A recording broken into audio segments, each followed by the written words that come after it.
na omo sa adwene ho se ye ko take decision abra ye kan aba ye nwiye na wo accept defeat wadwene nko an other parliamentary candidates. That is why we lost miserably with the PCs. Na ye gusu kan aba.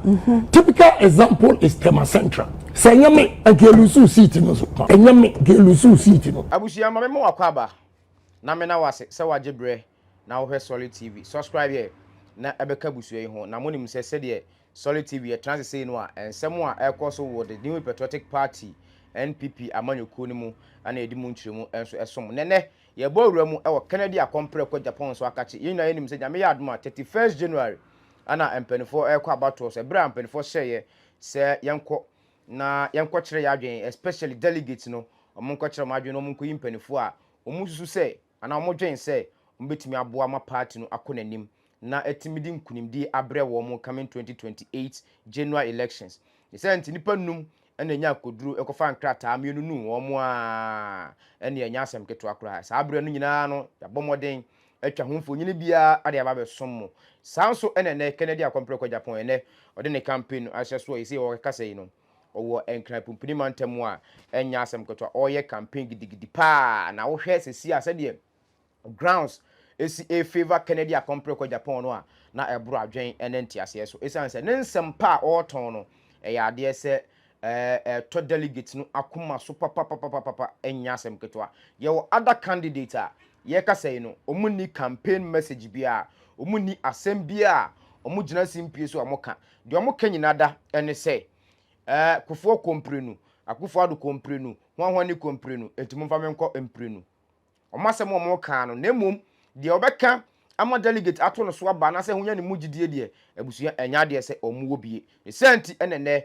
yade ye ho adom the winning candidate Kennedy Kwame akompre ko Japan eti ne ho nkomo enene ye bedie na ene abusua enigi semu a efri Kennedy Kwame akompre ko Japan akate eba ne se sesi social media no so ewiase nyina obi a ayedin etie Kennedy Kwame akompre ko Japan isan se ene odi interview chenchirenche pa anase odi ensempa oton no akopie mu ewo United TV odi ne nsempa oton no akopie mu ewo United TV mekire UTV na abusia ensemu a Kennedy akompre ko Japan awesa gu ho no ensemu a Kennedy akompre ko Japan abiebie so agu ho no mo no in fact enyasem ketwa kra na Kennedy akompre ko Japan ne nsem no ye beka ne se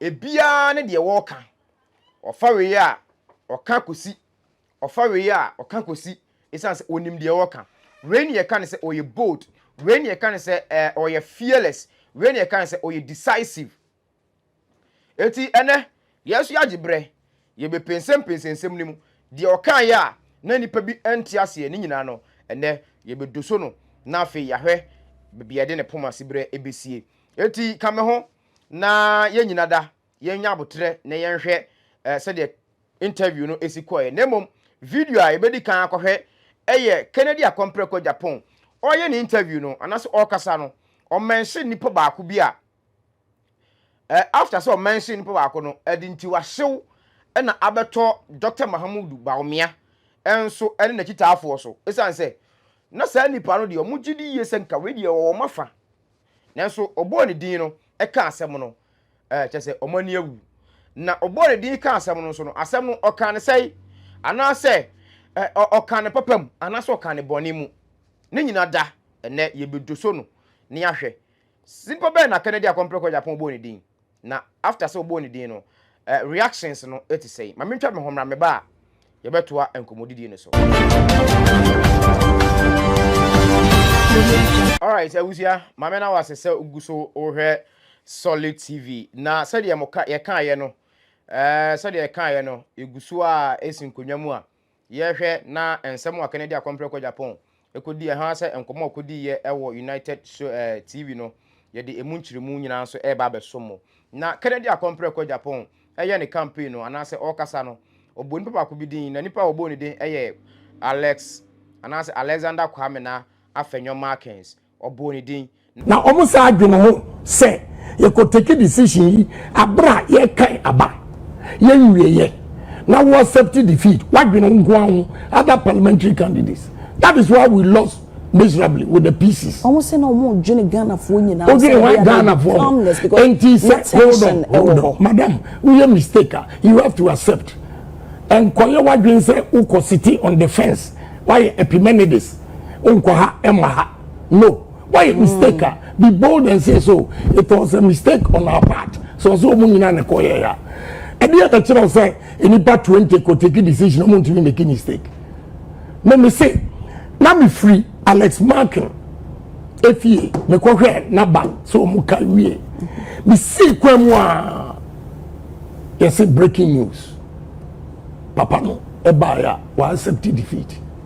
Na ye gusu kan aba. Typical example is Tema Central. Say nyame ankelusu seat no so pa. Enyame ankelusu seat no. Oja say yan kan wie ye no. Announcement in the back pepe and NDC for bugu ayiso. I had to call reinforcement to the EC. And Ukraino, woman call for one penny so or their boss, and we are so moody. Still, they forced Tema West EC to declare Tema Central for NDC. Namsia Hinena, Yampene. Here court NPP Fontaine. Right? Then fight gentle. And a nipa or green or Mukuana or minor and now party on your good leader. May say, when these guys were going to court, I was the only person, many of Afenyo Markin. And your court. That is how come we got Tema Central. Where were they? Omukwa, Omono, a benefit to more. Where were they? A benefit to almost the same. Now, Mimi call a president, Mimi lose in Jibankobi. Muamuko be a Muji mono, and never ya bro. Tema,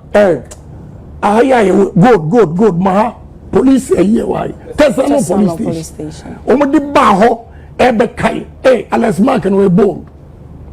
Or you bold. MPP for you, Granny. Now, I come. Then this is for more. What are we talking? Talking about Wabo Yonko Honorable Alexander Afenyo Markin. The Ebinomo essay omu disappointed in leadership the way we see ye near our parliament and they won't show no stage we say yachi women and would ye anymore. Omu say and now critics. And even with the ruling party, they have a discussion about they say it. NBC for Abiomu ye Omu refi and a critics in Iran Omu position say oh Alex Markin Obiso persuade minority leader it should come from Eastern region it should come from Ashanti region but I'm so on from but now I attention a bit more penny din first rank mabubu in but this time me my friend I catch a crash japos in a tour because now you bet me a DD for the rest of your life and my woman yes as a winner MP now me who to me pa intimate I don't look nice apart from my voice although nipa bamin channel sad school fees and my would ya too and I say ubape mesiko MPO they say they won't call a sabio what's the son yeah. That be tracy catch na sikani triamu and have some pressure. Almost time out pressure. Yeah, send me pano. One plan is over money bibi, not what 12. Or the neba edinechi or the way I say, and let me fear. They 4 months in the ground and call us in. And here we are, and come with peace of mind. Enti sa ubo breya. And your MP one a bit more survive. Say the pressure will form come up. Even campaign and message because my cycle was a sika mutual and you know and coming. Sika would be as a saying. Oh, so we go around obi the car a buy a bit was about won't be hanging na uncle. So you have to give him something. See. So meaning says it's a ubenya ubetimi I presidential candidate, and I say even to get after the primaries, and I say to be a flag bearer near there, you don't need less than $100 million. No cresa. Oh, I know they exaggerated. Sir. Oh, I know they exaggerated. And no matter what, it was roughly saying Ubenya to be a flag bearer. I don't want to say it. The opponents are watching. Hey, Honorable Ken, you don't want to say. You don't want to say. No, this is strategically. Somebody is aspiring to be, a presidential candidate or to even be a flag bearer for any of the parties. The panel person baby if it was saying. But on your ready say, a very costly. Planning is very, very expensive. Okay. Very, very expensive. Oh. Now, why your budget is quite you'll be forced to pay. Oh. Another. It's easy. Easy. Yeah. Easy, no, so no. Dr. Bawumia can say, I'm my examples. Say President Kufuor, and yet one term or Koya, and a woman tomorrow citing and Kufuor, and so, sir, the former president. Because of that, so what try first. Na say when ya yensan emfa 2 million money bill. I will not let you laugh. Mamima, they are twisting history. Okay. And we have to straighten it. Obi a diabolic and obi make his statement. Oh. And you first, the first flag bearer of NPP, any Professor Dubois, Oko Bakuno. One. President Kufuor na oboni di example. Adenti and one can say everyone he call back President Kufuor anti amana nkomi or contest and what winning. But before I forget, say obi anyiwa awako back win. Dr. Buzia Orani Owini Liman Orani Owini Rollins Orani Owini first time Mahama or a vice president or running or winning. So don't let us was IT ni pemi no.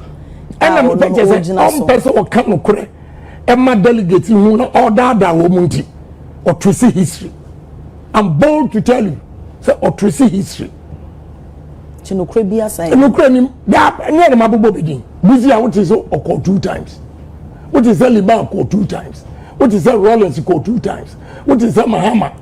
The first time no here, or call 2 times. Please. Bumi and Kanokre. But what some say, you see, instead of apologizing to NPP for and Ghanaians, a friend who could justify. Well, one, President Kufuor, Nientia or call 2 times. I want to know party ni member onim. So onimwa and go me bekisa history no. Na Dr. Bawumia nya party. No party ni. No party ni 1996 no. This is onim exactly because party no history. Yeah, history because President Kufuor won or went 2 times because Obakaya Ebiana Edidie Mana Usa. It took Afarijan 5 days. 5 days to come and make the announcement. Obayanson or say I need protection. We are baduniba. So nipa can say chirewa. That's just a kululu bi akoso. Emra was see man protection na obaya Kufuor 39%. Nianka nyina watu ogun Rollins dia. Enu na ma who said no. Kufuor also appreciate Yadubu and 31 to 39. Ye we are no kra no was 39. What you say? Now, say justification or even Adubuahin. Ya mano second chance. Who have you said your ball call to parliament? And your ball call to parliament. And he wrote a stolen verdict. Even that, ya mano second term. So, my sister, what are they saying? Kufuor, because of Afarijan, 5 days it took him to give announcement because we lose unti ne hu so mabo ye kro no ye den ko bi ma obewini. President Akufo-Addo, the first time 2008 he won the election by 49.7% against Mills, but he couldn't cross the 50% plus 1 vote. and until you call second round and also obi an cross and nobody time e go decide and a President Mills we knew 23,000. 2012 we all saw what happened again to send the year Kufuor and until we decided to give a Kufuor the third chance. Now with the idea and Tama West Ablekuma West or your progression, you know. A idea will 1.2 million Kufuor the Obenya and the core and a Kufuor. A Kufuor left with 6.7 million. He won with 6.7 million. About 6.7 million, dear Jawa, over to us. We have 4.6 million. A difference of 2.1. My sister. The by nature. Won't attribute ASR loss not to say Abraham Obabem there were a lot of things that a see here no ma or man for the draw now bufu because now at the end so a year one NPP for a kasa na say we have a discussion almost say enye what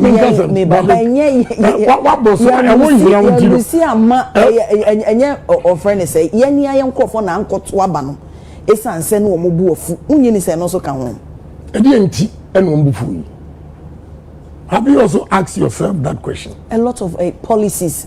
I mean, recently, President Kufuor can be a progression. Where? Any idea there too? Any year you? I will say a more year. From Edubu him Kufuor. Okay. Nana Kufuor any ono. Where baby a dear ko. Where baby a dear ko. Sekuben Afra. Our theatre and Kachacha complete. What she from free as soon as say I chacha complete. Into Ubana by associate. Now what can be my answer? What can be first no? O say me someone make a career and I might lose election. Yeah, that's what Muam Kasamon where is young for. What need message? Message is to destroy other candidates. Me the aye Brian, the aye Irene, candidate here. If you know, but who be catch say, who bet me build Ghana economy. Now you walk $1 to 4 cities. Now you free soon 17.5 or 4. Now be catch say, Canadian Japan kasa wakai. Obi Oye presidential candidate. Who got wrong? You didn't speak about economy. And a digital. Still, any other election. Who go lose you are? Now you are going to attribute it to Canadian Japan. So me kasa chira woman no mutie and no musaya na kanye too late for them. Me kachira mo say I was granted interview. Ewo Metro. Nam culture say Ghana doesn't need change. Change needs Ghana. Hey, sir, arrogance near you know. They didn't listen. Oh no, but so be a dear. Na say enko ye kra. And I obeka say change no mo dim the care ko say there be. But na enko ye I don't think you to you say. Na enko ye. Me catch them say. Me catch them say. Look. Ghana for what is our papa way back? Anybody at our government, you know, Ghana for decided 2022. And more Sikano a drop of room, and my businesses Sikashi and one for I was not part of the government. I was a member of parliament. But now on board the beer, now on that board the beer so. Omu propaganda. Board the ben call. The ben and you call board also. The first time na Christian church. If you don't know, Christian church on a board chair. My second round here and on them buy. Injury time and on the years a board chair. Go there and ask Ghana Gas the changes I brought there. Go there and ask. Now you see, madam, I bompa is obenyeska. Sika ye pa o. Enye nneoma nyina de bata ye pa. Ha ye ko budget. na me hwe wo mu sika na wo mu yam sere no mu yam sere because we betimi kwa wo exactly and you know wo mu bi die ni wo ni say edabi NPP ni babone they actually went to Ghana Gas say omu aya omu nya dent on me nti bi buy a board chairman no bi bia ya ebetimi omu use against me I be surprised say NDC for wo Ghana Gas I will more appreciating am here and omu friend nti me wana omu friend say yaso wo koya no Ghana Gas wo do omu sika ekoye investment e wa no society a Christian church at time and a bad investment. I was not part of it. And the newspaper no from here other publishing and I'm saying oh publishing for say Ibiana I'll come with the evidence for you to see.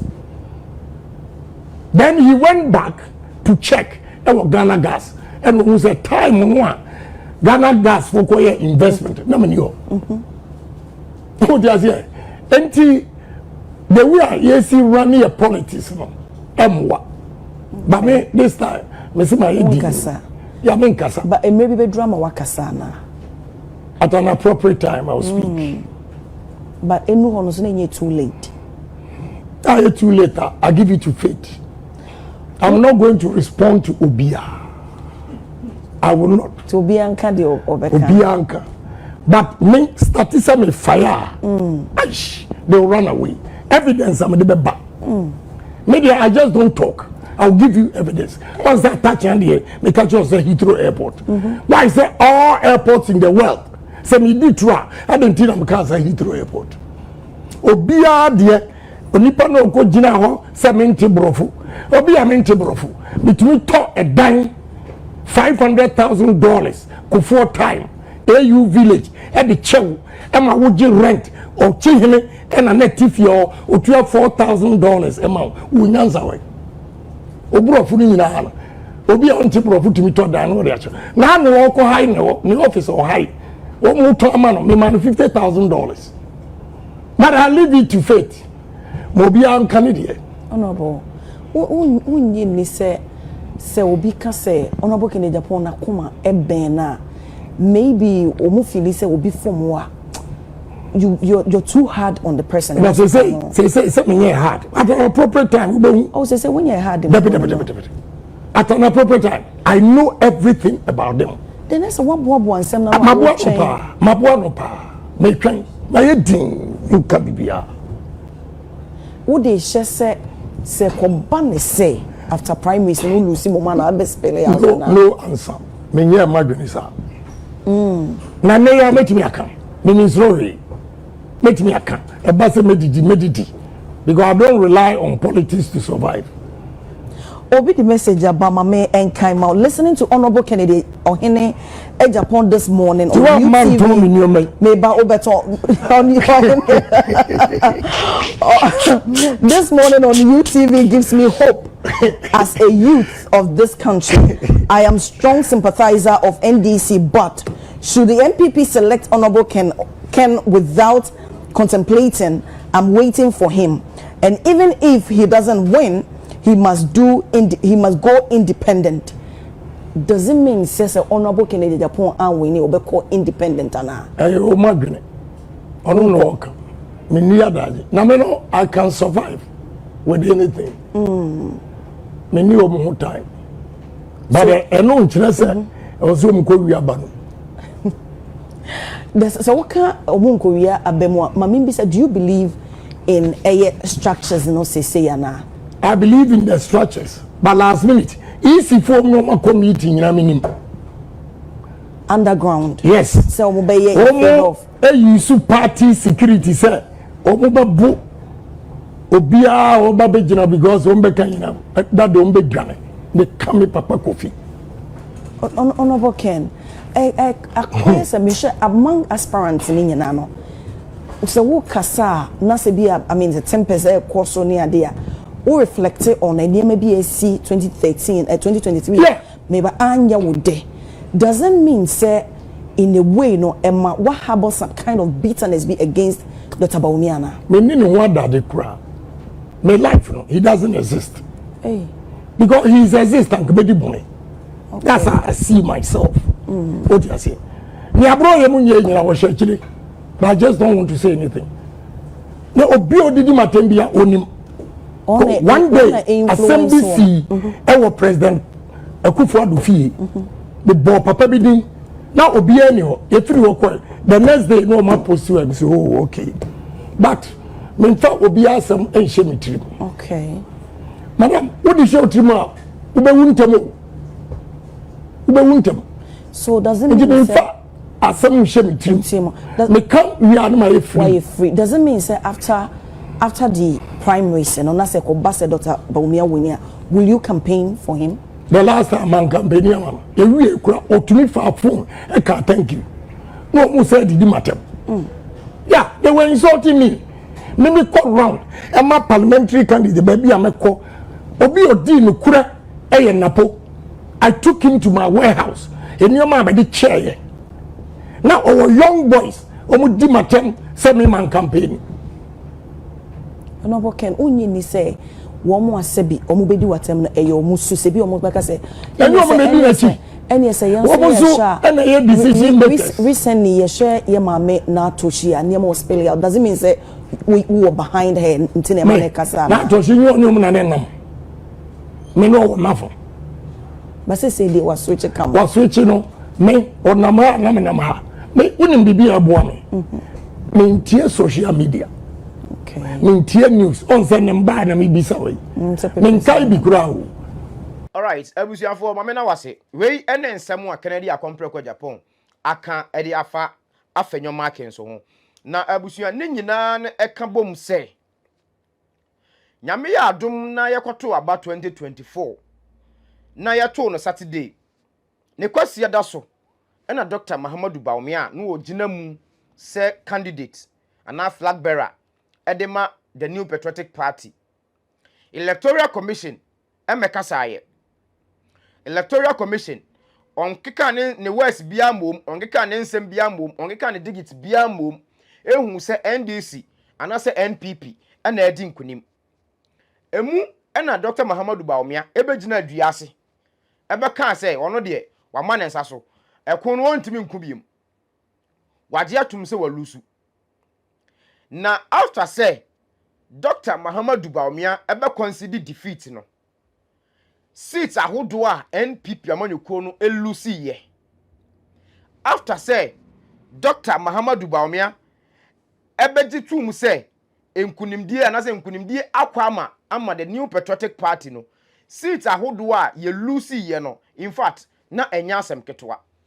Na ne nyina kabomu a Kennedy akompre kwa Japan kire say Dr. Mahamudu Bawumia ne ye o ye ema party no akọ position ahwe de oni ho de nyina no oka ho bi yemfa so bo no emo no nanso Dr. Mahamudu Bawumia gina simpie so a wo se ono de onka ho.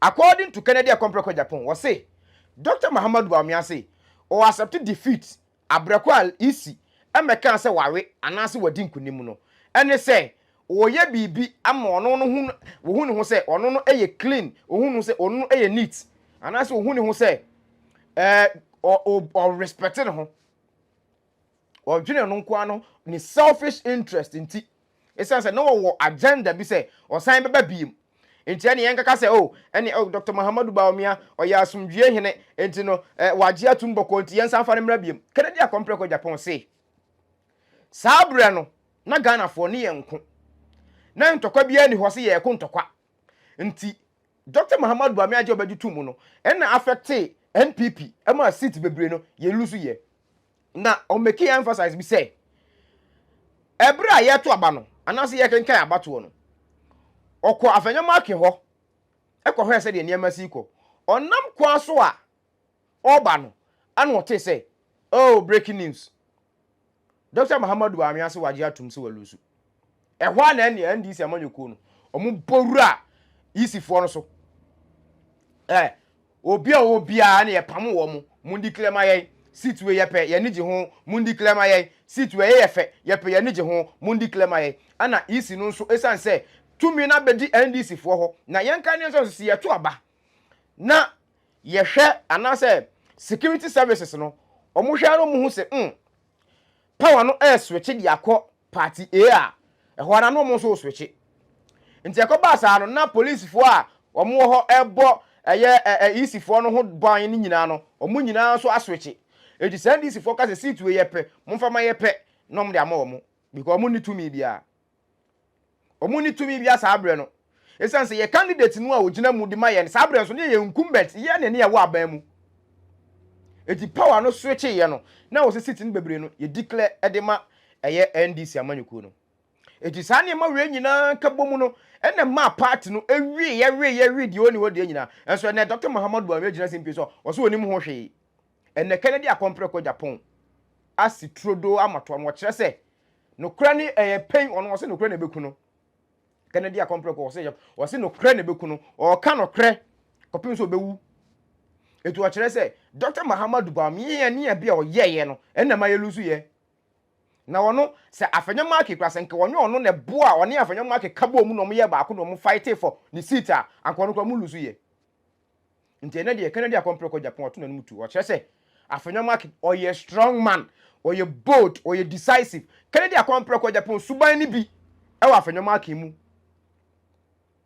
Kennedy akompre ko Japan ni suban ni bi e wa Afenyo Markin mu nti si ano delegate yes remo party no Dr. Muhammadu Buhari ada na di pefe ono tumi de ontimi nyi bi maye esan se ye to aba king na se ye kenkan a obaji atunso olusu esan se wo suro onim se wa anya ntumu a ye beka se oni Mr. Nice Man onye nice man biem na good to see Canada akompre ko Japan say enye good to see you and ye bedi ada nti ono de oda so gina de bi ogina na abusuya yegusu yini nsem ne maako point bia Canada akompre ko Japan raise ye bia na make ye bia no in fact ene ye di munchiri mu eba besomo enti aha de tamechuku na subscribe pe no abo notification button no so isan say ye di bia tumu a onso benya na yegusu a ehwe ensem a Canada akompre ko Japan kan ye no ye di munchiri mu ebre mu ene de anase we ni de between Canada akompre ko Japan